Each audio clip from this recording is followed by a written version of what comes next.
Why is the Philippines always ranked as one of the most corrupt countries in the whole world?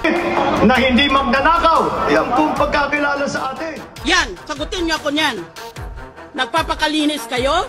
Mga kababayan, nais kong ipakilala ulit. Ito po ang ating minamahal, Martin Romualdez, na siyang nagpakita ng malasakit.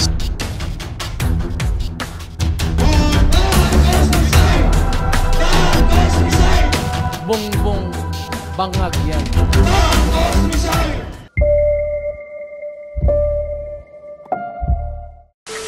Ayan, maraming salamat sa iyo, Ka-Eric, at maraming salamat po sa lahat ng mga naririto. Mabuhay po ang bawat isa sa inyo! Mabuhay! Hindi ko na po kayo mababatiin ng magandang gabi dahil hanggat hindi bumababa ang magnanakaw sa kaban ng bayan, kailanman hindi magiging maganda ang ating mga gabi! Tama! Ang mga pagnanakaw na ginagawa nila sa kaban ng bayan dahil malinaw pa, maliwanag pa sa sikat ng araw ang pinaggagawa nilang katarantaduhan sa atin sa harap-harapan. Ang pagnanakaw sa kaban ng bayan ay para na itong puno na nag-ugat na sa kailalim-laliman. Ang problema sa administrasyong ito, dahil kung sino pa yung pinaka-leader natin, siya bang pinakapuno ng korupsyon? Tama! Si Marcos mismo ang punong kriminal sa pandarambong sa kaban ng bayan. Kung bakit, mga kababayan, ang bawat sanga ng puno na ito ay siya ring bunga kung ano yung inahatid ng punong ito. Kaya pagod na po tayo, mga kababayan. Bigyan na po tayo.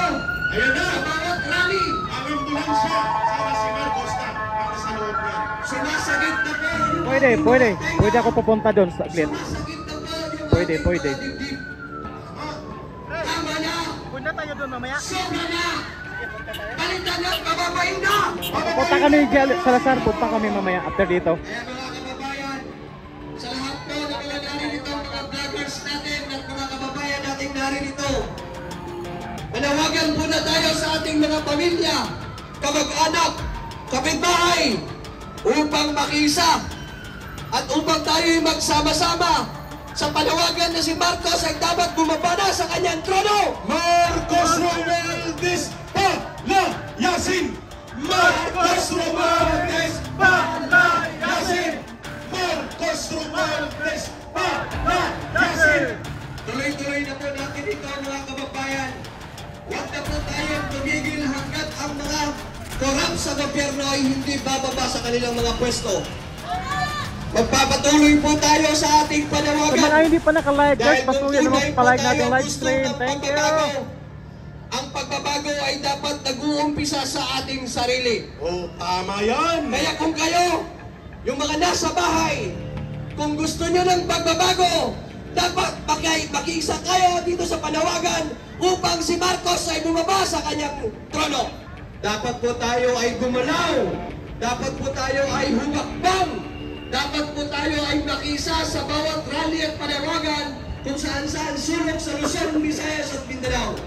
At ating ipakita, lumalakas, lumalawak, lumalaban! Lumalakas, lumalawak, lumalaban! Lumalakas, lumalawak, lumalaban! Ayan, kaya po mga kababayan, kailangan po tayong magkaroon po ng unity. Gaya nga po ng tinuro ng aking ama nung ako'y nasa elementary pa. We ought to be united because in unity there is strength. And in strength there is victory. And in victory there is harmony. And in harmony there is peace.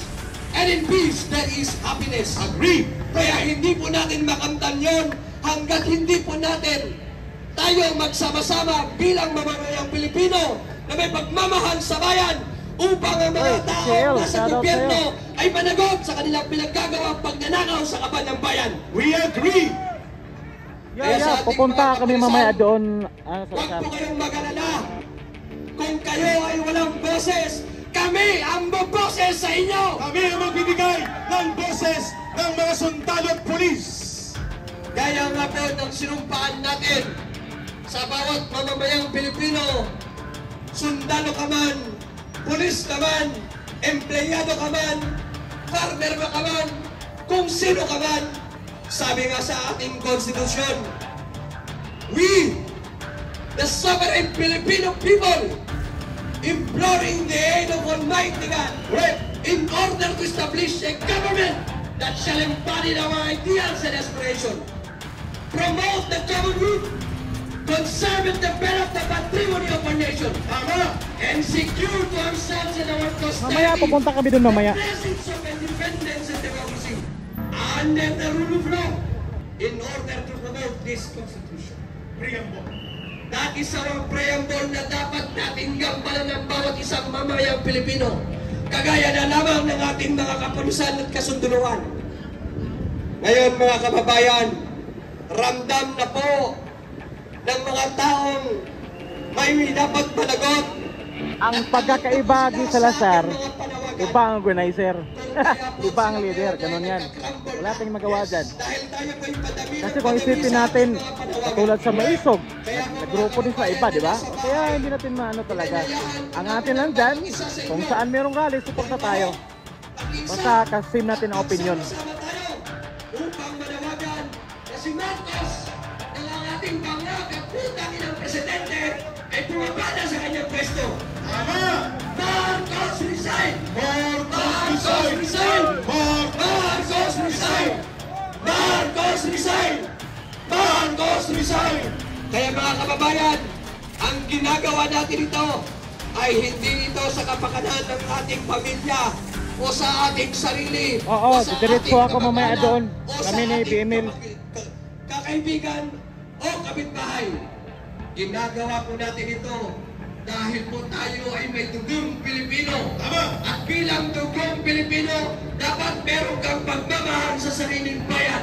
Kung ang sariling bayan mo ay inaapi na, huwag kang pumayag na patuloy silang mag-aapi sa mamamayang Pilipino. Kaya sama-sama tayo para sa Diyos, para sa bayan, at para sa kapwa. Maraming salamat sa inyo. Bayan, bayan, bayan ko!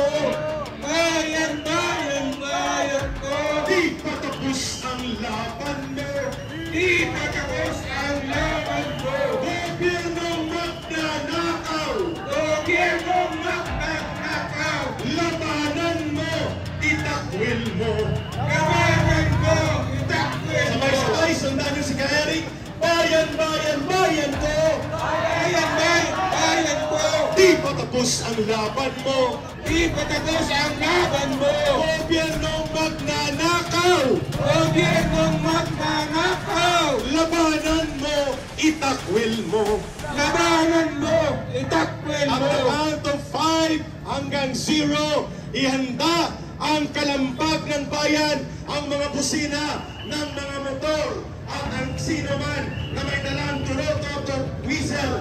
5, 4, 3, 2, 1, 0, go! Mag-ingay! Palayasin mo! Mag-ingay! Mag-ingay! At tababundod! Mas maingay! Sa bundok! Kusina! Kusina! Kusina sa pagkaban! Kusina sa pagkaban! Laban sa bayan ng Pilipino! Laban sa bayan ng Pilipino!